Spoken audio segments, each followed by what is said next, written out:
What Jesus is Christ, that just shit imagine. right there, bro? Oh, isn't that dope? That's a Japanese artist made it for me. Isn't that sick? Bro, the Japanese are on some shit, bro. Definitely. We need to look into You know, the Japanese. that's the only people that the Mongols didn't take over. And why? Because the samurais fucked them up. The Mongols showed up and they tried to take over Japan on several occasions, more than one occasion.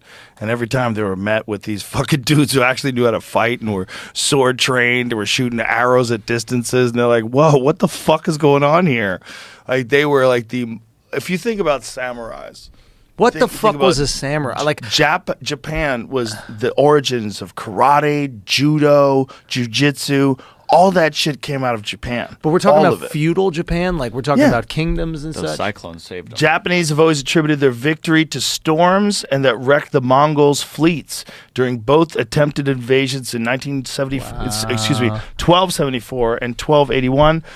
They concluded that Japan was protected from invasion by a divine wind, or kamikaze, which was invoked in World War II to inspire pilots to launch suicide attacks on Allied ships. So it could be storms, but also they fought. They definitely had hand-to-hand combat.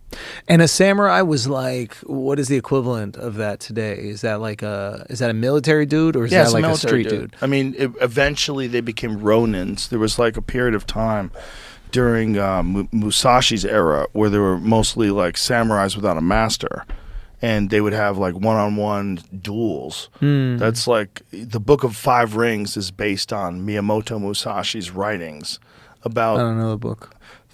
Well, the greatest book of strategy, and like it was a guy who killed 62 men, at least 60 men in one-on-one armed like sword fights. Because you could come up to someone and just be like, "It's They on." would make duels. They would decide to have duels, and I don't that's know if to the death. to the death with swords.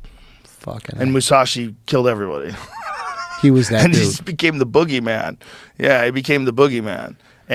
But his philosophy was that to be a great swordsman, you had to be good at calligraphy, you had to be good at poetry, you had to be able to make art. Bro, imagine the dude that killed your dad was a poet. Bro, imagine your dad died, and then the next day he's like, flowers are green, flowers are blue. I don't think we're talking about like haikus. I think we're talking about different kinds of poetry. But he's trying to be well-rounded, I guess. 100%. Yeah, that any holes in your game, any like fake shit will expose itself in one-on-one combat. I wonder if like John Jones would be the modern-day version of the elite samurai.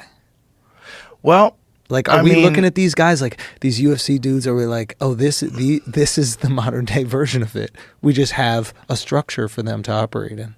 It's sort of like that, but it's actually probably more satisfying to the fighter because you're a modern day version in a thing where you're not going to get killed, right?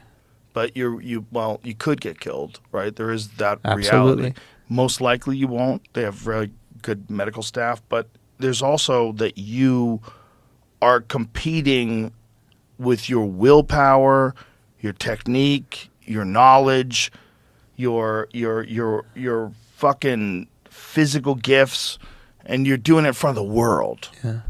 And the rewards, like if you want to be John Jones, like good luck. It's a lot of work. But if you get to be John Jones, like wow. Imagine that feeling. Imagine that feeling of strangling Cyril Gahn like fucking minute into the fight. And everybody being like, wow, he's the GOAT. That's the baddest man on the planet. He's the GOAT. Yeah, there's no one thinks like Tyson Fury could beat John Jones in a fight. Isn't that fucking interesting? No one thinks that. Tyson doesn't think that.